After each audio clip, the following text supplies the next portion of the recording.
Comment ça marche? J'ai souvent cette question qui m'est posée lorsque je présente mes machines de découpe par fil chaud au public, dans des maker faire ou dans des événements publics. Donc, petite vidéo pour expliquer le principe de la découpe par fil chaud tel qu'il est pratiqué avec mes machines. Donc, comme son nom l'indique, il s'agit d'un fil chauffant. Donc, je vous en donne un exemple ici. Voilà, là, je ne sais pas si vous le voyez sur la vidéo, on a un fil qui fait 0,2 mm de diamètre, donc un fil très très fin. C'est un fil qui est résistif. On va faire passer un courant électrique dans ce fil et il va se comporter comme une résistance, donc il va chauffer. Comme la résistance d'un four par exemple, il va chauffer et il va chauffer suffisamment pour faire fondre le polystyrène. Alors, il va faire plus que fondre le polystyrène, il va en fait le vaporiser. Pourquoi c'est important? Parce que ça veut dire que le polystyrène va passer de l'état solide à l'état gazeux. Et donc, il n'y aura pas de coulure, entre guillemets. Si vous faites fondre du chocolat, il passe de l'état solide à l'état liquide. Il ne va pas se vaporiser, il va couler. Dans le cadre du polystyrène, c'est différent. Si vous chauffez suffisamment, il n'y aura pas d'état intermédiaire, l'état liquide, il va directement passer à l'état gazeux. Donc je vais faire une petite explication sur ce tableau blanc avec le fil vu de l'extrémité. Alors évidemment c'est un fil grossi puisque je ne peux pas faire un point de 0,2 mm de diamètre, mais c'est pour vous expliquer ce qui se passe et comment on le gère avec les machines de découpe par fil chaud telles que la MC4X ou la Minicut 2D+. En vert, voici le bloc de polystyrène en bleu. En vert, ici, j'ai représenté le fil. Je vais l'agrandir un peu. On peut considérer que c'est un cercle. Voilà, c'est un cercle qui chauffe. Donc, en tant qu'élément chauffant, il va diffuser de la chaleur autour de lui. Quand il va avancer dans la matière et qu'il va être suffisamment près de la matière, celle-ci va... la chaleur va être transmise, on dit par rayonnement, c'est-à-dire qu'avant que le fil ne touche la matière, il va déjà y avoir de la transmission de chaleur, alors soit par échauffement de l'air ambiant, donc conduction via l'air ambiant, soit par rayonnement, on appelle ça le rayonnement électromagnétique. Lorsque la transmission se fait, si le fil touchait le polystyrène, ce serait une transmission par conduction, c'est-à-dire il y aurait direct.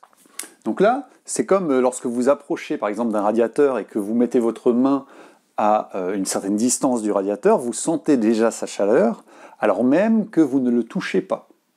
Donc cette chaleur, vous la sentez pour deux raisons. Vous la sentez parce que l'air à côté du radiateur est un peu plus chaud, et d'ailleurs, si vous mettez la main au-dessus du radiateur, vous sentirez plus de chaleur que si vous mettez la main sur l'avant du radiateur, puisque sur l'air chaud montant, il y aura plus d'air chaud sur le dessus du radiateur. Mais vous sentirez quand même de la chaleur, même si vous êtes en bas du radiateur, où il y a peu d'air chaud, mais par contre, vous sentirez le rayonnement, c'est-à-dire la transmission de chaleur par rayonnement électromagnétique. Donc, qu'est-ce qui va se passer ? Le polystyrène, avant même que le fil ne le touche, va commencer à fondre. Et donc, il va commencer à fondre. Là. Et si on zoome sur le phénomène, une fois que le fil est dans la matière, si on va suffisamment lentement et qu'on chauffe suffisamment fort, qu'est-ce qui va se passer ? Je vais zoomer beaucoup. Le fil va avancer sans toucher la matière.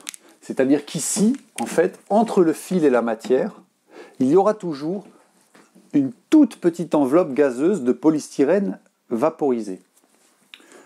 Ça s'appelle de la découpe par rayonnement.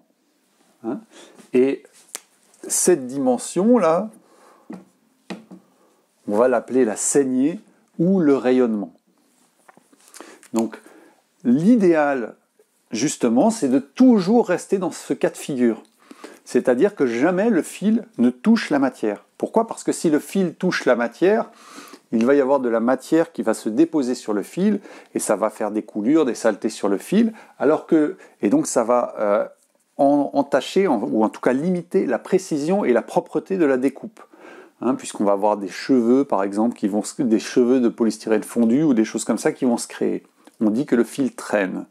Le but, c'est que jamais le fil ne traîne, mais attention, c'est un phénomène qui n'est quasiment pas perceptible à l'œil nu, c'est-à-dire que quand on va très doucement et qu'on est très réglé à la limite, eh bien, on va par exemple avoir une saignée de 0,8 mm ou même 0,7 mm pour un fil de 0,2 mm. C'est-à-dire que vous avez vraiment une saignée qui est à peine perceptible et le fil qui est là au milieu qui est lui-même à peine perceptible. Mais n'empêche qu'il ne touche pas la matière. Et c'est ce qui permet d'obtenir les meilleurs résultats. Ce principe de découpe est très intéressant parce qu'il évite d'avoir des efforts de découpe sur le fil. Contrairement au fraisage, par exemple, au fraisage, vous avez des efforts d'usinage sur la fraise. Là, avec ce principe, on n'a aucun effort sur le fil lorsqu'on est en rayonnement. Donc c'est un peu comme la découpe laser où il n'y a pas d'effort sur la tête laser, puisqu'on est à distance de la matière. Là, c'est pareil. Donc on peut avoir des moteurs pas trop puissants, et on peut se concentrer sur la précision des mouvements plutôt que de devoir se concentrer sur la puissance de la machine.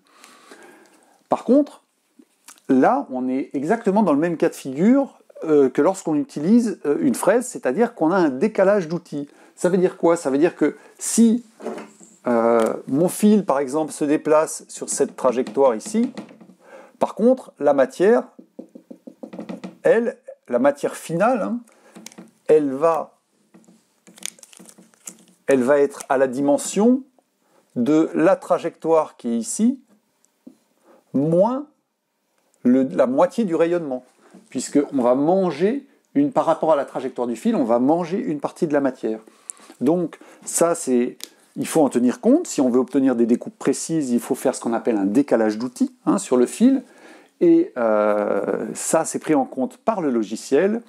Dans une prochaine vidéo, je vous montrerai comment Filshow 2D et Filshow NX, qui sont mes deux logiciels de pilotage de mes machines, prennent en compte ce décalage d'outils, parce que ce n'est pas la même façon de faire lorsque vous faites juste une simple découpe 2D ou si vous faites une découpe 4 axes trapézoïdale.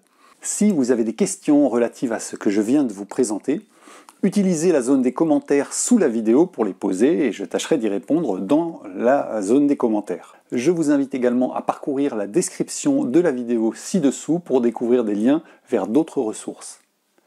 À bientôt!